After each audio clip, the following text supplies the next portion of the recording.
Assalamualaikum warahmatullahi wabarakatuh. Hari ini saya akan membahas materi pertemuan ketiga mata pelajaran Teknologi Informasi dan Komunikasi kelas 9, yaitu penyalahgunaan internet. Penyalahgunaan internet yang pertama yaitu pencurian data di internet. Keamanan data merupakan hal yang sangat penting diperhatikan dalam menggunakan layanan transaksi di internet, seperti perdagangan online dan internet banking. Pihak penyedia layanan harus menjamin keamanan para pengguna layanan mereka. Dalam hal ini, toko online atau bank harus menyediakan teknologi keamanan data yang sesuai standar, sehingga data pelanggan tidak dapat dicuri dan digunakan oleh orang-orang yang tidak bertanggung jawab. Selain menjadi tanggung jawab penyediaan layanan, kamu sebagai pengguna yang menggunakan layanan toko online dan internet banking juga memiliki tanggung jawab dalam menjaga keamanan datamu. Misalnya, kamu harus menjaga nomor kartu kredit, Azure ID, dan password agar tidak diketahui oleh orang lain. Beberapa hal yang perlu dilakukan untuk menjaga transaksi yang aman melalui toko online dan internet banking adalah sebagai berikut. Pertama, kamu harus memahami prosedur yang diberikan oleh bank, termasuk aspek-aspek penting sehubungan dengan keamanan data. Yang kedua, setelah melakukan transaksi, kamu harus memastikan telah logout sebelum menutup browser atau meninggalkan komputer yang digunakan. Ketiga, kamu tidak boleh meninggalkan komputer jika kamu sedang login di internet banking. Keempat, komputer harus dilengkapi antivirus yang selalu aktif dan up to date. Kelima, gunakan hanya komputer pribadi untuk mengakses layanan toko online dan internet banking. Keenam, kamu harus menjaga dengan aman informasi tentang nomor kartu kredit, Azure ID, dan password milikmu. Penyalahgunaan internet yang kedua yaitu perjudian. Meskipun perjudian dilarang di beberapa negara termasuk Indonesia, atau perjudian harus dilakukan dengan izin yang ketat, namun beberapa negara memberikan izin yang sangat mudah bagi usaha perjudian. Hal ini menyebabkan para pengusaha jadi mengambil kesempatan untuk meraup keuntungan. Kemampuan teknologi internet sebagai alat komunikasi yang cepat dan dapat menjangkau seluruh dunia, kemudian dimanfaatkan untuk membuat layanan judi online. Bentuk-bentuk judi online ini dapat bermacam-macam, antara lain poker online, bola tangkas, taruhan bola, bingo, jackpot, dan lain-lain. Meskipun pelaku yang melakukan judi online dapat dikenakan hukum sesuai yang berlaku di negara masing-masing, namun sangat sulit menangkap dan membuktikan pelaku judi online. Teknologi penyadian atau enkripsi yang digunakan di situs-situs judi online menyebabkan sangat sulit membuktikan seseorang telah mengikuti judi online. Penyalahgunaan internet yang ketiga yaitu pornografi dan prostitusi. Ada banyak situs di internet yang menyediakan konten-konten yang berbau pornografi, baik berupa foto-foto syur, video porno, maupun cerita-cerita seks. Semua konten-konten haram ini sengaja ditempatkan di internet sebagai barang untuk diperjualbelikan, maupun sebagai alat untuk menarik pengunjung untuk mendatangi situs pelaku. Di internet, ada banyak situs yang menyediakan konten-konten pornografi yang menarik biaya keanggotaan dari pengunjung yang ingin menikmati layanan tersebut. Sebagian situs penyediaan konten berbau pornografi untuk meningkatkan jumlah pengunjung situs, sehingga pemilik situs mendapatkan keuntungan dari para pemasang iklan di situs tersebut. Selain menyediakan konten yang berbau pornografi, dampak buruk lain dari penggunaan internet adalah banyak pengguna internet yang memanfaatkan internet untuk melakukan bisnis prostitusi. Situs jejaring sosial, blog, dan layanan chatting di internet banyak digunakan untuk menawarkan layanan-layanan seks. Para pekerja seks komersil tidak segan-segan menawarkan diri. Penawaran tersebut dilakukan secara terorganisasi atau secara berkelompok maupun secara pribadi. Beberapa warnet sengaja memanfaatkan konten-konten pornografi untuk membuat pengunjung bertahan lama menggunakan layanan mereka. Ketika pengguna menjalankan brosur, brosur sudah diatur agar secara otomatis menampilkan situs-situs yang mengundang konten pornografi. Jika kamu menemukan hal-hal seperti ini, tutuplah jendela brosur secepat mungkin dan hindarilah warnet yang menjalankan praktik bisnis tidak baik seperti ini. Penyalahgunaan internet yang berikutnya yaitu penipuan. Internet juga banyak digunakan oleh pihak-pihak pelaku kejahatan untuk melakukan penipuan. Ada banyak modus operasi yang dilakukan, salah satunya dengan menawarkan barang-barang melalui situs pribadi, blog, atau situs jejaring sosial dengan harga yang murah. Harga murah tentu saja akan menarik calon korban.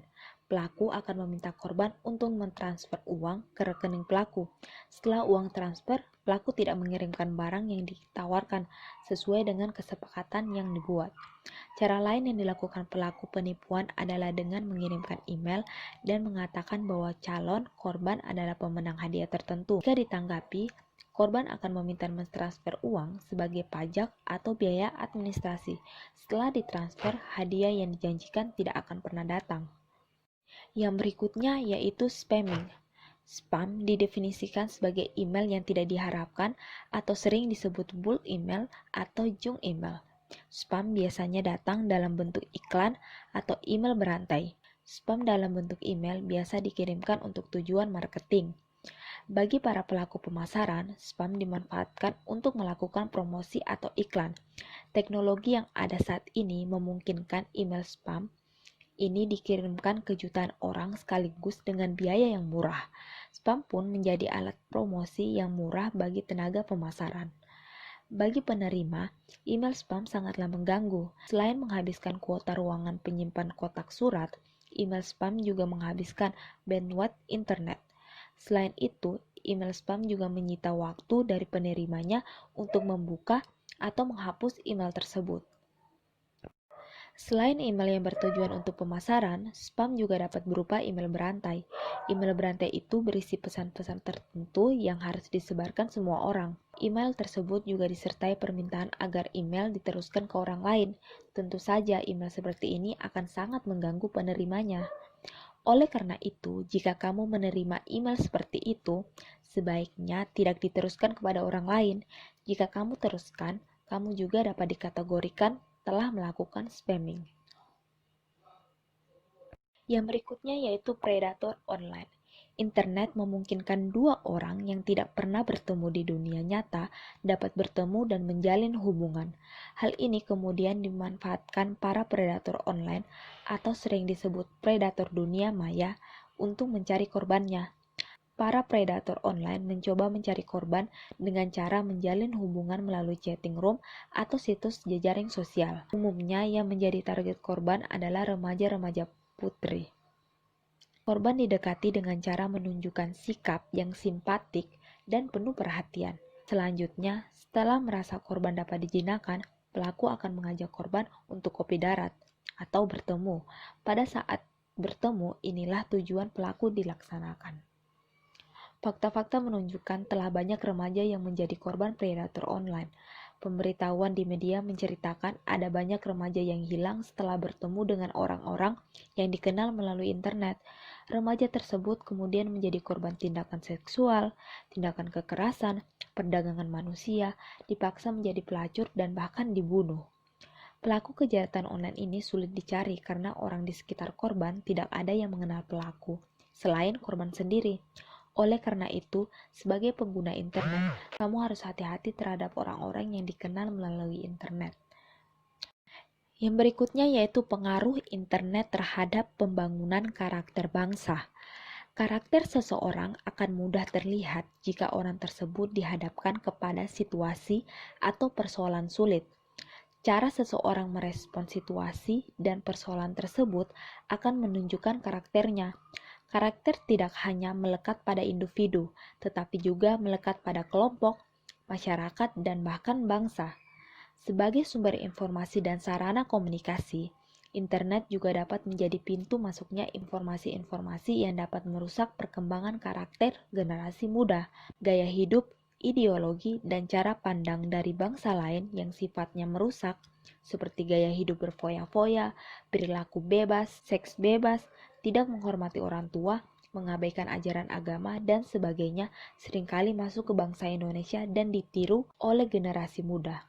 Oleh karena itu, sebagai generasi muda, kamu harus berhati-hati menerima suatu budaya, prinsip hidup, ideologi, dan cara pandang dari bangsa lain yang masuk ke Indonesia melalui internet.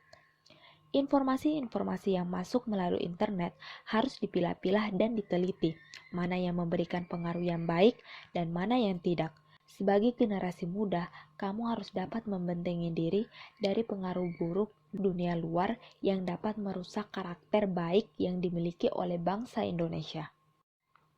Selain penyalahgunaan internet, ada pun cara menghindari dampak buruk dari internet. Manfaat yang diperoleh oleh pengguna, baik atau buruk, sangat tergantung kepada pengguna internet itu sendiri. Oleh karena itu, sebagai pengguna internet, kamu harus berhati-hati ketika menggunakan internet agar internet hanya memberikan manfaat yang baik dan kamu terhindar dari hal-hal yang buruk. Adapun beberapa tips di bawah ini dapat menghindarkan kamu dari bahaya buruk internet. Antara lain, yang pertama, jagalah data pentingmu seperti password ID dan password. Jangan sampai dicuri oleh orang lain. Setiap login ke akunmu di sebuah situs tertentu, jangan lupa logout sebelum meninggalkan komputer yang digunakan. Yang kedua yaitu jangan menampilkan data-data penting di jejaring sosial seperti tanggal lahir, alamat rumah, nama ibu kandung, dan sebagainya. Semua ini dapat dimanfaatkan oleh orang lain yang akan mendatangkan malapetaka bagimu. Yang ketiga yaitu hindarilah situs-situs perjudian dan pornografi di internet. Katakan tidak pada situs-situs tersebut. Jika kamu secara tidak sengaja menemukan situs tersebut, tutuplah browser secepatnya. Yang keempat yaitu jangan mudah percaya jika ditawarkan sesuatu yang menarik dan dapat diperoleh dengan cara mudah. Para penipu biasanya memberikan iming-iming sesuatu yang besar, tetapi ada maksud yang tersembunyi. Yang kelima yaitu hati-hatilah dengan orang-orang yang kamu kenal di dunia maya. Ingatlah, mereka adalah orang asing dan tidak seharusnya dipercaya dengan mudah. Yang keenam yaitu hati-hatilah memasukkan alamat email di halaman web yang ada di internet. Alamat email yang didaftarkan di halaman web tertentu dapat digunakan orang lain sebagai sasaran spam.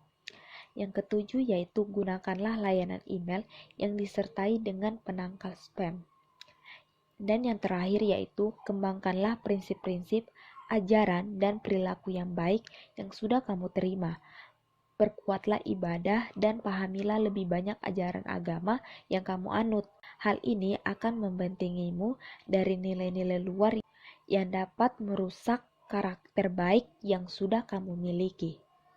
Cukup sekian pembahasan materi pada pertemuan 3. Untuk pertemuan selanjutnya akan dibahas di next video.